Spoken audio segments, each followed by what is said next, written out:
यहीं कहीं छुपी हुई हैं। आओ करो।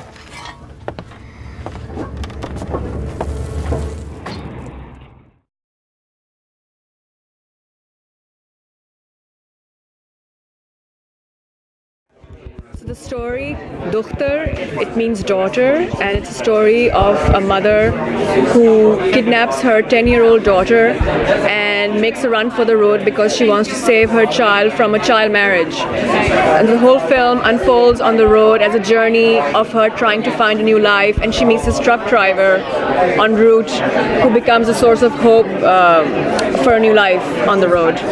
So originally, a couple of years ago, I heard this true story of a mother from the tribal areas who kidnaps her two daughters and makes a run for the road, and I kept wondering, you know, what is it?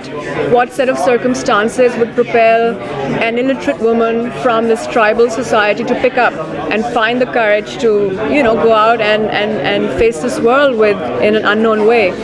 And that became the seed, you know, the story of this courage and this new life, and to me that became like a road trip thriller, and I wrote this film very easily and quickly then.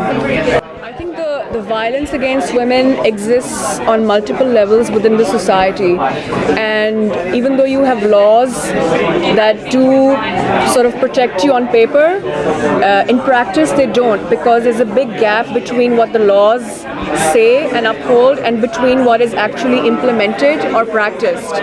And that gap, until it is bridged in any society, I think there's always going to be this whole you know, where the situation where women and girls, their rights will always be questioned, their stories will be silenced. And for me, making this film was one way of trying to break this silence, because we haven't really taken up a social issue in cinema like this on a very powerful level about women. And I feel in trying to bring it to the fore in cinema, not just TV, because TV is a different medium, I think that we have raised the consciousness and this whole idea of the child marriage issue quite a bit. And I'll give you an example. In Sindh, in one of our provinces where this problem is really endemic, in Sindh and Punjab, in certain villages and rural areas, there's recently a law that has been passed that makes the whole act of child marriage is a non-bailable offense now, only recently. And this film has created a kind of raised the awareness within the society on this issue. And one of the clerics, a local cleric who used to actually read the vows for children, he's now started demanding that the children's parents show their ID cards, and if the children are above the age of 18, and they're not children that is, only then will he perform the marriage vows.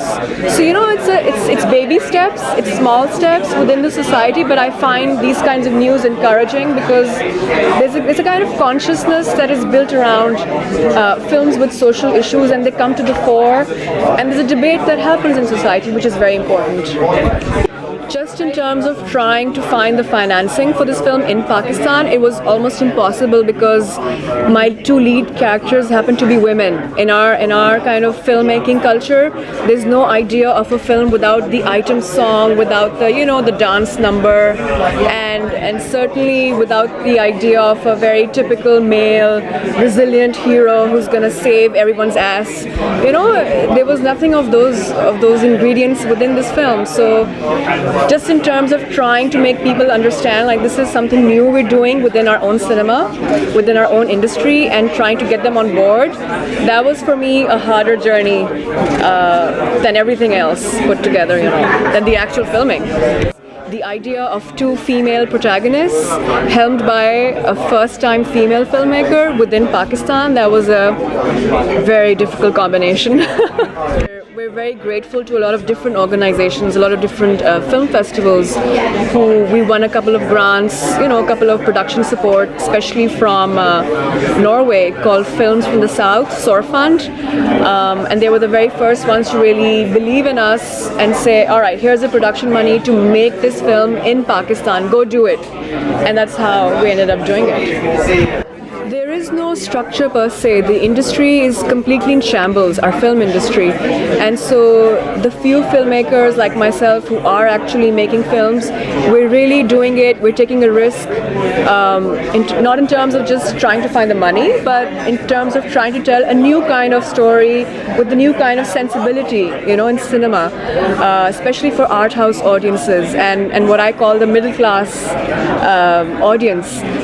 Because normally you have films that only cater to a mass audience, like a Bollywood masala film, but really the voices of middle class filmmakers has always been missing in our own industry, and only now do we see those stories and those filmmakers coming forward. And it's an interesting mix. I think it's an interesting time to be making films in Pakistan. I love Bollywood films and I love the musical genre. So for me, it's not a matter of an either or.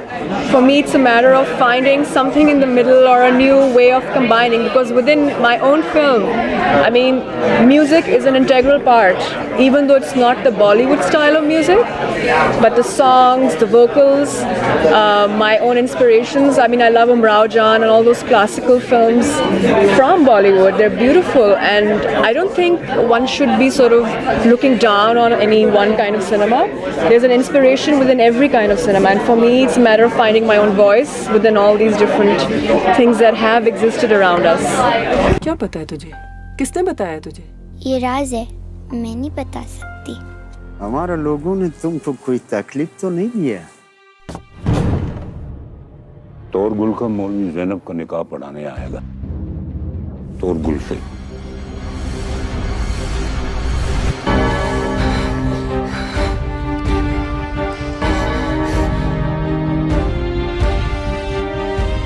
हमारा इज्जत तो था, वो हमारे।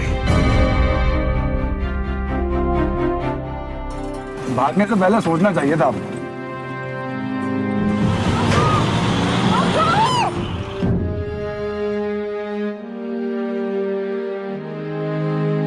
बस फिक्र मत वाला चिकमजी की मूली दल तख्तकोम बेदरला